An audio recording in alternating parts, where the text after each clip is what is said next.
Yung first booking, regular booking siya. Yung second booking, priority booking. Ang ibig sabihin ng priority, mga parts. Ayan mga parts, so yung dalawang booking natin, bali nagkakalaga siya ng 1,800. Kita nyo naman, Mayo pa lang. Maganda na yung biyahe nila, alam mo. Baka tuloy-tuloy na to hanggang December. Madaling kumuha ng booking, madaling nakapag-double booking. Lalo na dito sa may lugar namin. Dito tayo, kinancel ah. Kinancel! Ito mga parts, so yung dalawang booking natin na dala-dala ngayon, nagkakahalaga siya ng 1.9 mahigit. Mas mayabang tayo ngayon. Kanina 1.8 lang eh. Ngayon 1.9 mahigit, mas gumanda pa. Saan tayo makakarating yan tayo? Yung 1.9 mahigit. Kung isang booking lang yun. Batangas, Lipa. Mga Lipa, hindi lang. Kasi Sampabyat. Sampabyan. Sampabyan. Pagkasinan yan eh. Sampabyan. Wala rin si tatay, pagka tinatanong, iba-iba rin sinasagot eh. Batangas, napunta ng Sampabyan.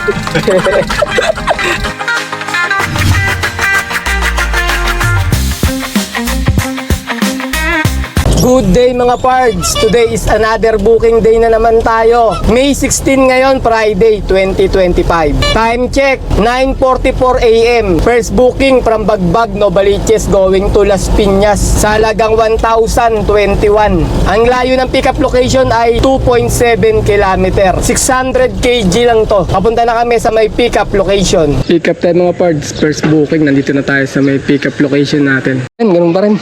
Ano pick upin namin, ano? Box. Box lang. Puntahan. Las Piñas. Fine.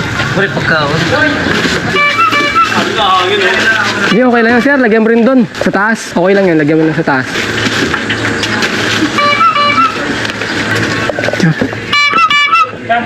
Time check mga pards, 10:15 AM. May nakuha na kaming pangsabay namin, pang double booking. From San Bartolome going to Makati sa halagang 767. Ang layo ng pickup location ay 1 kilometer. 1,000 kg to. Papunta na kami sa may pickup location. Ayan mga pards, so yung dalawang booking natin, bali nagkakalaga siya ng 1,800. Napansin ko lang mga pards, ngayon Mayo, ngayon May, ay maganda yung pasok ng booking nila. Alam mo, maraming booking. Kaya nga itong mga biyahe namin noong May, laging double booking yung mga biyahe namin. Kita nyo naman, Mayo pa lang. Maganda na yung biyahe nila, alam mo. Baka tuloy-tuloy na to hanggang December. Ano tayo? Hanggang December na to, no? Tuloy-tuloy na to. Laging maganda yung mga booking natin. Madaling kumuha ng booking, madaling nakapag-double booking. Lalo na dito sa may lugar namin. Dito tayo, kinancel ah. Kinancel! Yun lang mga parts. Bakit kinancel? Papunta na kami, tinawagan ko pa naman. Sabi, tarpaulin daw yung pipick upin namin. Pinagyayabang ko pa naman yung booking ko na dala-dala sa inyo. Tapos, cancel lang pala. Wala tayong magagawa talaga pagka kinancel ni customer eh. Sila yung may hawak nung di-deliver natin. Sabi, tarpaulin, tinawagan ko. Tapos nung ngayon nag-text sa akin, sabi daw malaki daw ikakarga. Kaya magpapalit daw ng sasakyan. Diba mga parts, hanap na lang tayo ng ibang booking. Marami namang booking ngayon dito eh. Oh. Madalas sa amin, pagka ganitong oras, wala. Isang booking na lumalabas, nag-aagawan pa. Ngayon, marami naka-pending eh. Time check, 10:37 AM. May nakuha na tayong pampalit mga parts. Pang second booking natin, pang double booking natin to ah. From San Bartolome, Novaliches, going to White Plains sa halagang 909. Ang layo ng pickup location ay 2.6 km. 1,000 kg to. Papunta na kami sa may pickup location. Sir, pickup sir, lalamove. May inaano dyan. Dalawa na natin. Walang nilagay sir eh. Tayo rin yan. Kami natin.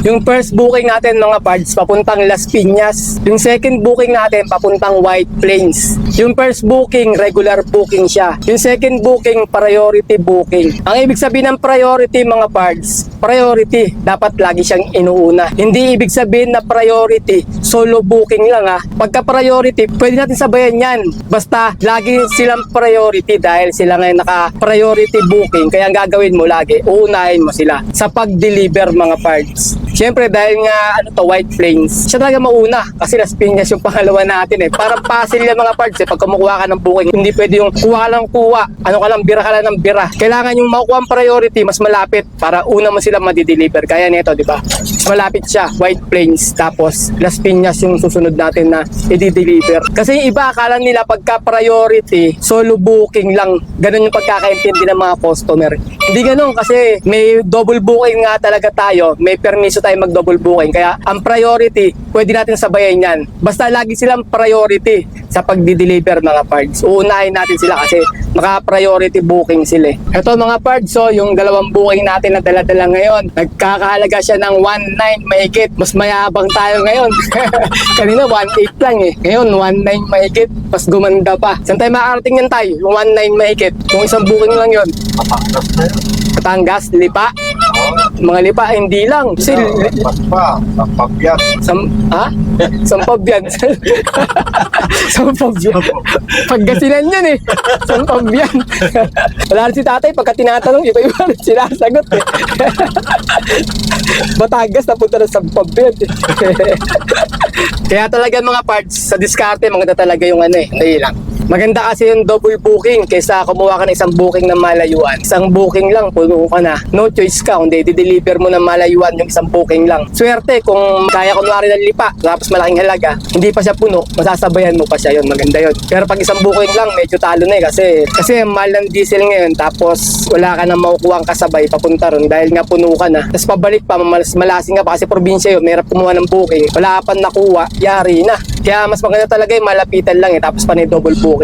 Pag ganitong malakas, katulad nito kasi ngayong Mayo, ngayon May, medyo maganda talaga yung pasok ng booking ni Lalamove talaga ngayon. Kaya madaling kumuha ng booking, ng dalawang booking, ng sabay, double booking. Kasi nga, dahil maraming tulog na ng tulog, di ba? Naririnig nyo pa hanggang ngayon. Ganito talaga kay Lalamove. Hindi natin masasabi kung kailan lalakas yung biyahe niya. Kasi may buwan na matumal, may buwan nga na malakas, lagi kong sinasabi sa inyo. Kaya kailangan, stay ka lang, dire-diretso ka lang ng biyahe dito. Huwag ka basta-bastang mawawala ng pag-asa pagka matumal, aayaw ka na ganun. Tuloy-tuloy mo lang yung biyahe kasi may buwan na maganda gaya itong May. Mula nung May 1 hanggang ngayon, dire-diretso yung booking. Tsaga-tsagain lang natin. Meron naman tayo mauwi kahit papaano, hindi naman talaga tayo masisero dito sa pagbiyahe natin kay Lalamove. Nasa diskarte natin kung paano tayo kikita ng malaki. Diskarte lang talaga. Kaya kami natin tatay, diskarte kami ng double booking. Kapon, nakuha natin 3 double booking. Sabay uwi na maaga. Ganun lang para bukas may lakas ka ulit. Ginagawa namin ganito, puro double booking para maaga kami makauwi. Pinipilit namin makapag-double booking kung maaari para maaga makauwi, makapagpahinga ng maaga. Congressional lang tayo mga parts. Ang dadaanan namin sa may C5 Katipunan. Papunta tayo ng White Plains. Diyan sa may ano ba White Plains tayo? San Juan ba yun? Tayo. Ay hindi, ang White Plains pala, Quezon City pa rin pala yun. Parang pinakadulo na ng Quezon City yun eh. Bago magano na siya, Ortigas, Pasig, ganun. Boundary na ng ng Quezon City.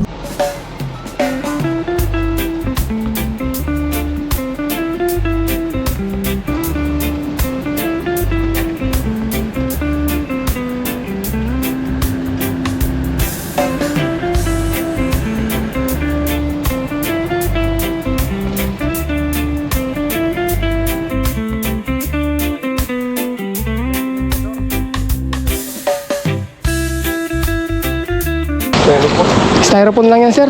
Ang deliver. Saan dinideliver ang mga paborito tayo? Sa Las Piñas Spencer eh. Deliver natin. Lang sa amin dito. 902. Kala ko nga dito nakali. Dito na pumunta eh. Yung shop dito. Kapay. Walang pambayan. Sige, sir.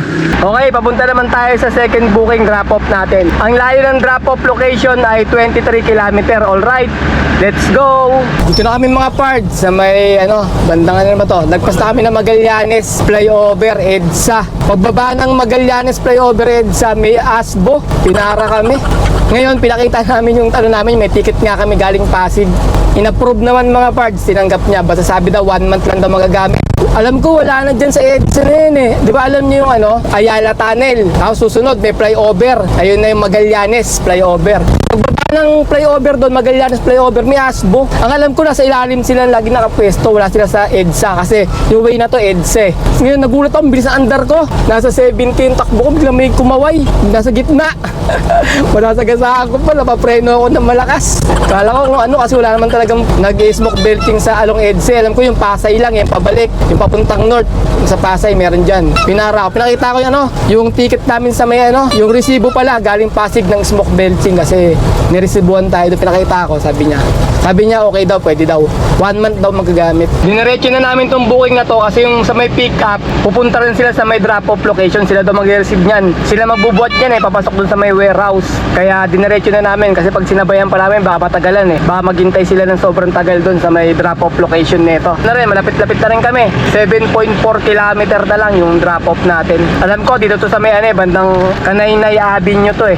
Drop off tayo mga pards. Tayo sa may Las Piñas. Yun ang mga tayo abot ng ito pala siya oh. Full blown coffee. Wala siya dito sa ano Gono Trail. Wala din yan, ano sir, yung brand nyo. Wala yung ano niya. Wala, mga sample pa lang yan. Sample lang yan. Thank you. Okay. Time check tayo. 1:36 PM. May nakuha na kami pangatlong booking from Las Piñas going to Caloocan South sa halagang 1,192. Ang layo ng pickup location ay 1.2 kilometer. 1,000 kg to. Papunta na kami sa may pickup location. Kakatapos lang namin i-deliver yung second booking mga parts. Nakakuha agad kami ng pang third booking natin. Swerte. Pagkatapos may high demand pa siya na 288. Kaya swerte tayo. Kakain sana kami ni tatay. Mananangalian sana muna kami kasi 1:37 PM na eh. Kaso pipick upin muna natin to bago kami manangalian. Para sigurado na hindi magka-cancel. Mamaya habang kumakain tayo, biglang nag-cancel. Natagalan eh. Nainip. Kaya pipick upin muna namin saka kami kakain. Di bali matagal na. Basta naka-pick up na rito kahit bahala siya kahit matagal na yun. Basta hindi siya uurong kasi nasa sakyan na natin nakasampa yung ano nila eh, items eh. Cabinet pickup tayo mga parts. Papunta na kami sa may pickup. Kaya nabubuksan ba to? Nakalock? Pwede? Buksan pala. Ito mga parts yung pickup natin. Cabinet. Siya. Saan po kayo galing? Diyan na kami ma'am. Malapit lang kami. CAA. Pero ang Nag-deliver kami doon. Tapos ngayon nakuha namin yung booking na to. Papuntang ano naman? hatid to bali ngayon. Sa ano? Saan ba to? Caloocan to eh. Caloocan South. Mga bandang monumento. Sige, konti pa. Kaya lang, angat ko lang. Sige, lapag mo na. Sige yan. Sige, agad. Parang hindi mo babante. Iyan. Okay. Ngayon na kami manananghalian mga parts. 2:33 PM na. Inuna muna namin pick up itong third booking namin bago kami kakain. Ngayon ito, pagka lalamove driver ka, kung minsan late ka talaga makakain dito. Kasi mas ipa-priority mo yung mga i-deliver natin. Pero okay lang naman kahit na 2:30 na kasi medyo parang busog pa kami ni tatay dahil nagalmusal naman kami kanina. Nagalmusal ka ba tay? Nagalmusal kami ng kanin. Time check, 3:07 PM. May nakuha na tayong pangsabay mga pard. From Paranaque going to Diliman sa halagang 761. Ang layo ng pickup location ay 1.6 kilometer. 1,000 kg to. Papunta na kami sa may pickup location. Mga pard, sa may pickup natin ng pang-apat na booking na. Fill out lang tayo nito. Yan mga parts, sinakamada nila tatay. Yung pickup natin, pang-apat na booking. Okay, na-pick up na natin yung dalawang booking natin. Papunta tayo ng drop-off location. Ang layo ng drop-off location ay 19 kilometer. Alright, let's go! Itong mga karton na to mga parts, pagdating namin doon, sabi ko kung ilang box yung sabon. Sabi muna 80 na pagdating namin. Maya-maya, nung ginagawa niya na yung mga papel, bigla naging 100. Nung kinakarga na, maluwag daw, 180 na rin ikakarga niya. 11 kilo isang isang box. Tinignan ko, tinimes ko dito kung ilan naabutin pagka sa 11 kilo yung 180. Papatak siya ng 1,650. Biruin mo yun, magdadalawang tons na, magto 2 tons na mga parts. Kaya sabi ko, sir, sandali lang sir, kaarga niyo ba lahat? Oo daw, 180 kasi maluwag pa daw. Sabi ko, sir, hindi sa ano yan, hindi sa luwag yan ng sasakyan, sir. Sabi, kasya naman eh, gumagaling siya. Sabi ko, sa timbang yan, sir, kasi 1,000 kg kami. Sabi ko, kahit kalahati lang yung sakay namin dyan, basta 1,000 kilo lang ang kukunin namin dyan. Kasi pag kinargaan natin ng ganyan yan, sir, sabi ko, mapuputol na yung molly namin, bababakli. Kami abot sa pupuntahan namin. Sabi niya, ganun ba? Kala ko kasi maluwag pa, sabi niya. Kakargaan ng kakargaan. Kasi una, 80 lang sabi niya eh. Hanggang sa napunta na sa 180, nung nakita niya maluwag pa. Eh, nakita ko yung ano ko, gulong ko, flat na yung sa likuran. Pero pinaliwanag naman natin ng maayos Cesar na unawaan niya naman. Kaya kailangan, pag may biyahe kayo dito, marunong din kayo tumimbang. Titignan niyo rin yung kargamento niyo kung gaano kabigat yan. Kasi hanggat kaya nila ikarga, ikakarga sa iyo yan eh. Kaya kailangan maging ano ka rin, maging mautak ka rin sa mga ganyan. Yan mga parts, dito tayo dadaan sa may Magallanes. Patagos ng Osmeña Highway. Ayan naman tatay oh, kinakabahan na yan. Osmeña Highway tayo dadaan. Malakas loob namin ni tatay ngayon eh. Kasi may panlabang kami. Panlaban. Kanina to, natutulog siya, bigla kami pinare. Gulat si tatay eh, nagising eh. Pinawa kami ng asboy. Ngayon tingnan natin kung meron asboy dito sa may ilalim ng Magallanes. Kanina doon, along EDSA, yung pagano'n sa EDSA, doon pakros ng EDSA. Doon meron pagbaba, meron kanina na para kami. Ngayon naman, dito tayo mismo sa Osmeña Highway dadaan. Kasi dyan sa ilalim ng Magallanes flyover, meron din dyan eh, nag-aabang. Dito pa lang, meron na dito. Oh, wala ngayon, nandun nga sila sa Mengo dun. Oh. Nandyan. Ayan, oh. Dito tayo mga parts, meron na asbo, mga namamara. Ayaw ka maniwala sa akin. Pakita natin yung kapangyarihan natin. Labas mo tayo. Hindi ka nakakapitapan. Mali sir. Mahuli lang namin po eh. Huli kami sir sa Pasig. Galing kami sa kabila rin doon. Dumati kami mapapunta EDSA. Salamat sir. Yung tinata yung kanina eh. Ha? Yung parang yung din. Oo, parang siya rin yung ulit. Siya rin eh. Siya rin. Malaki mata. Oo, siya rin. Siya rin yan eh. Lumipat lang pala sila dito. Siya rin yung pumara sa amin kanina doon sa may EDSA. Time check tayo mga pards. 6:35 PM. Bali natapos na namin i-deliver yung pang-apat na booking namin. Pauwi na kami mga pards. Pag uwi ko ng bahay, sasabihin ko sa inyo kung nakapagkano kami ngayong araw na to. Ano ngayon ha? Friday. May, ano ba tayo ngayon tayo? May 15. Friday. Maya uwi lang kami. Ang bahay namin mula rito 12 kilometer na lang eh. Kaya malapit na rin kami. Kaya gagawin naman ni tatay, uwi na lang kami. 10 na tayo. Ha? Ay ano pala ngayon?